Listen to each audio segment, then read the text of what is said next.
Hi friends, இன்றைக்கி நம்ம சப்பாத்தி பழம் தான் சாப்பிட போகிறோம். நம்ம ஊரில் திருவிழாக்காக வந்திருந்தோம். இந்த சப்பாத்தி பழத்தை பார்த்தோம்.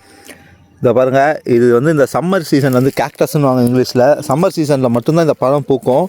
அதுவும் இப்போலாம் வந்து நிறைய பேர் வந்து இதை வச்சே வந்து வியாபாரம் பண்ண ஆரம்பிச்சிட்டாங்க. இப்போ வந்து ஒரு சப்பாத்தி பழம் இருக்குது, இதோ அங்கே இருக்குது பாருங்கள். வழியிலெல்லாம் இருக்குதுன்னு நினச்சிக்கிட்டு இதை வந்து நீங்கள் அனுபவம் இல்லாமல் பறிக்க வேணாம். ஏன்னா இதோட முள் பட்டுச்சுன்னா 5 நாளைக்கு இருக்கும். இப்போ பாருங்கள்,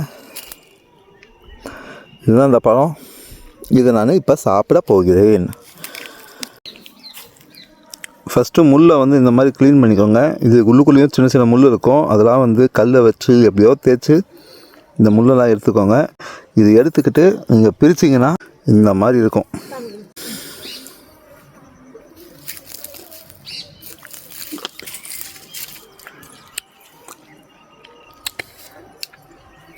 புளிப்பாக இருக்குது, ஆனால் இப்படி தான் இருக்கும்.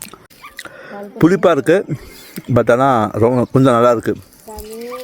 எத்தனை பேர் இந்த பழத்தை சாப்பிட்ருக்கீங்க அப்படின்றத கமெண்ட் பண்ணுங்கள். உங்கள் ஊரில் இந்த பழத்துக்கு பேர் என்ன அப்படின்றதையும் கமெண்ட் பண்ணுங்கள். இது வந்து ட்ராகன் ஃப்ரூட் வெரைட்டியை சார்ந்தது தான்.